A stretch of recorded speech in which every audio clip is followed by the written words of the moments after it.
In today's video, we look at the jittering motors of your tiny whoop, finding a way to troubleshoot them and fixing them and getting them up in the sky.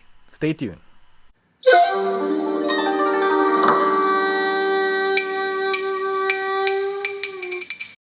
And what is up, you awesome people out there? Thanks for coming back to this channel. So I've actually had a couple of people asking me about a specific problem regarding the tiny whoop, and that's this jitters in the motors, and that could be an ESC or a motor issue. Sometimes it's just being weird. And when I say weird, I mean like weird. It's like, you test the motors and everything is fine, check the ESCs, all is good, but it still jitters. So here's one way to check the flight controller of the tiny whoop to make sure that it is flying as efficiently as possible. One of the ways to test it is to replace the motors, and this would actually allow you to check if the motors itself are faulty. And in my sense, there was a motor that had a loose wires, and that was the main culprit. And then I've had another whoop that's got an ESC issues. Well, replacing the motors, even with a brand new one, still has that problem. Then the next step would be to actually check the ESCs.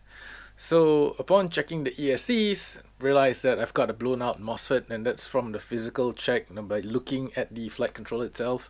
So another method is to actually reflash the ESC. And it also depends on the type of flight controller that you have. It could be a BL Heli S or it could be a BL Heli M.